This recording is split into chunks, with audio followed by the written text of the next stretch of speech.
আজকের ভিডিওতে আমরা বলবো সেই শান্তির জার্সির কথা, যেটা পেয়েছেন একজন যুদ্ধনীতির প্রেসিডেন্ট। রোনালদো দিয়েছেন শান্তির বার্তা, আর ট্রাম্প তুলে ধরেছেন তার রাজনৈতিক দ্বিচারিতা। সত্য জানতে থাকুন শেষ পর্যন্ত। সম্প্রতি একটি ছবি ভাইরাল হয়েছে।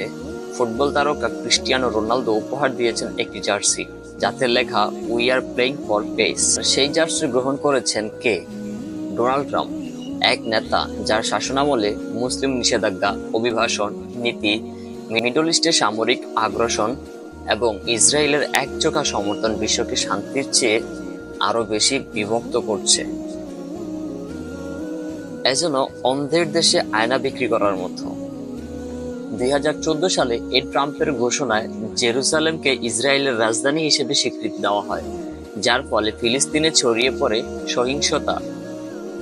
ট্রাম্প প্রশাসন ইরানের সাথে শান্তি চুক্তি বাতিল করে যুদ্ধ পরিস্থিতি তৈরি করে, মুসলিম ব্যান চালু করে, নিরীহ মুসলিমদের উপর ভ্রমণ নিষেধাজ্ঞা দেয়। এখন প্রশ্ন আসে, একজন শান্তির ক্রীড়াবিদের হাত থেকে এমন একজন নেতার হাতে শান্তির জার্সি কেন যাবে? কেননা এটা শুধু একটা জার্সি না, এটা একটা বার্তা। কিন্তু বার্তা তখনই মূল্যবান যখন সেই বার্তা গ্রহণকারী সেই বার্তার মর্যাদা রাখে। তাই আজ আমরা প্রশ্ন করি, শান্তির নামে তুমি কি আসলেই শান্তি আনো, না বিশ্বকে আরো বিপজ্জনক করে তুলো? সত্য বলাটাই সাহস, আর সেই সাহস আমাদের থাকতে হবে। কাঁধে ফুটবল না হোক, হৃদয়ে যেন থাকে মানবতা। খুদা হাফেজ।